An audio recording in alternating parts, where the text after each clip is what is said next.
This sort of tanashahi, just because your name is Shah, doesn't mean you are able to do that on the rest of the country and target states the way you are doing. मंत्री जी सवाल से पहले इतना डर गए, आगे क्या होगा मुझे पता नहीं। नो इन्होंने इंटरप्रिटेशन किया, डर गए। मैं किसी की कृपा से यहाँ नहीं आया। मेहनत से हम भी आए हैं, वो भी साबरमती जेल में रहे, हम भी साबरमती जेल में रहे। According to the parliamentary practices, he should apologize or it should be expunged. You know what? No way. No. What? नमस्कार, आदाब। आप देख रहे हैं खबर अड्डा और मैं हूं आपके साथ सुम्बुलीरम। दोस्तों, टीएमसी सांसद ने ऐसा क्या कह दिया कि भड़क गए अमित शाह, नड्डा, रजीजू सब कूद पड़े। जी हां, आज संसद में जबरदस्त हंगामा देखने को मिला जब टीएमसी सांसद ने अमित शाह पर करारा हमला कर दिया और तभी जबरदस्त हंगामा शुरू हो गया। राज्यसभा में सत्र के दौरान केंद्रीय गृह मंत्री अमित शाह और टीएमसी के सांसद साकेत गोखले के बीच बहस देखने को मिली। दोनों नेताओं के बीच कुछ मुद्दों को लेकर गर्मागर्मी सी दिखी।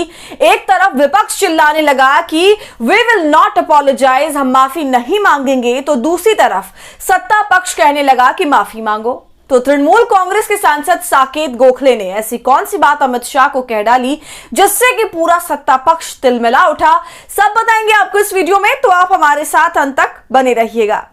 दोस्तों, राज्यसभा में गृह मंत्रालय के बजट पर चर्चा के दौरान सांसद साकेत गोखले के बयान पर भारी हंगामा हुआ, क्योंकि दोस्तों साकेत गोखले ने अमित शाह की दुखती रग पर हाथ रख दिया और उनके मंत्रालय को जमींदारी सिस्टम बता दिया और तो और साबरमती जेल जाने का भी जिक्र छेड़ दिया।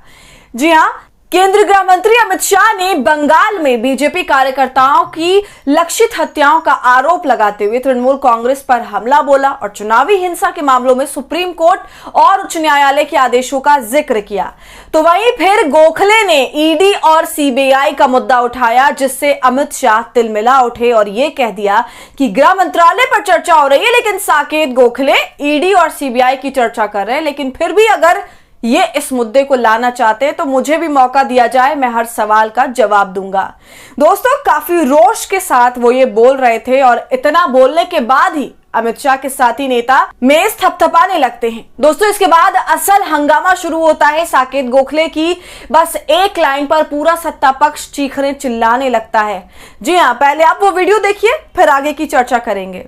So the role of the Home Ministry is confined to internal security, control of India's borders and disaster management. The role of the Union Ministry, Home Ministry, is not to interfere with the law and order machinery of the state. So sadly, in the last 11 years, the Union Home Ministry has erased the distinction between the Government of India and the Republic of India.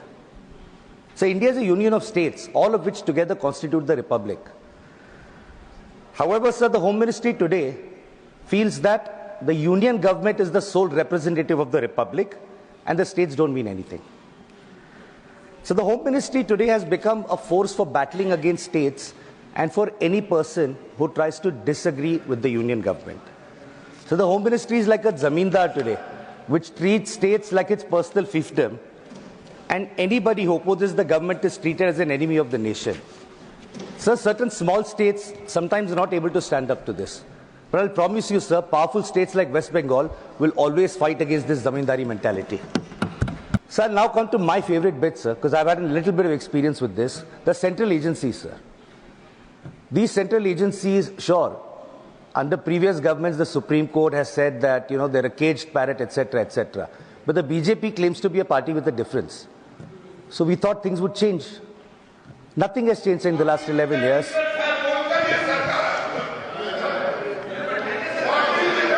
For the benefit of the honorable member, sir, I'm going to now read out the glorious record of the CBI, sir. So over 6,900... One second. Honorable Home Minister. मान्यवर, मुझे लगता है आपने गृह विभाग की चर्चा के लिए इनिशिएट करने के लिए किया है। शायद उनको मालूम नहीं है, माननीय सदस्य जी को, कि सीबीआई और बाकी सारी एजेंसियों के नाम जो वो बोलना चाहते होंगे, एक भी गृह विभाग में नहीं है। ये क्या मीमांसा कर रहे हैं? उनको सिर्फ गृह विभाग की बारे में चर्चा करना चाहिए। मेरा एक टेक्निकल ऑब्जेक्शन, अगर आप एरिया वाइड करना चाहते हो तो फिर मुझे भी करने दीजिएगा, जवाब देने में हर चीज का जवाब दिया जाए।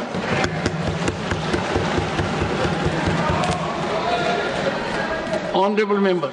सर, मंत्री जी सवाल से पहले इतना डर गए, आगे क्या होगा मुझे पता नहीं। No no, I did not even refer to the CBI. Anyway, sir, उनको बढ़ाना है तो स्कोप बढ़ा दीजिए. He is free to do that. Saket. So over 6,900 cases of corruption please continue. have been registered by the CBI, sir. So over 6,900 cases of corruption, a pending trial, cases registered by the CBI. So over 361 corruption cases have been pending since more than 20 years. I'm not yielding, sir. I'm not yielding. I am not yielding, sir. I'm not yielding. He needs to learn to listen. I'm not going to yield. I refuse to yield, sir. 1 second. Under the rules, I am allowed to refuse to yield. second. I'm not going to refuse. I'm not going to yield to him, sir. 1 second. He can wait for.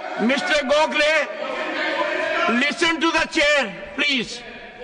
When there is a jurisdictional issue, Honorable Home Minister. मान्यवर, Honorable Home Minister. मैंने, इन्होंने interpretation किया, डर गए। मैं किसी की कृपा से यहाँ नहीं आया हूँ भाई साहब। मैं 7 बार चुनाव जीत कर आया हूँ। एक आइडियोलॉजी का विरोध कर कर यहाँ नहीं घुस गया हूँ मैं। डरने का क्वेश्चन डज नॉट अराइज। तो देखा आपने दोस्तों कैसे जब साकेत गोखले ने कहा कि माननीय मंत्री जी बोलने से पहले ही डर गए हैं, तो इस पर सामने बैठे नेताओं को मिर्ची लग गई और अमित शाह अपने जीते हुए चुनाव की धौंस दिखाने लगे और बोलने लगे कि मैं किसी से डरता नहीं हूं, क्योंकि मैं किसी की कृपा के भरोसे यहां नहीं आया हूं, मैं यहां पर चुनाव जीत कर आया हूं।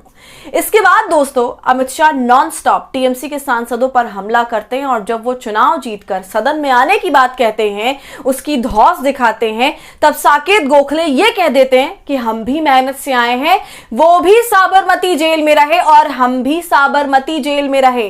मेहनत से हम भी आए हैं, वो भी साबरमती जेल में रहे, हम भी साबरमती जेल में रहे। ऑन इंटेलिजेंस ब्यूरो तो आता है सर, होम मिनिस्ट्री के This is not fair at all. This is not fair at all. You need to withdraw. This is absolutely not fair, sir. No, this is my time. So then I want a full 12 minutes once all over again. No. They can say their part. One second.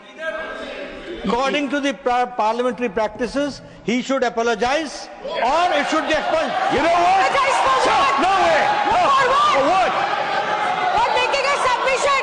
For what? This is Ridiculous. We will not apologize.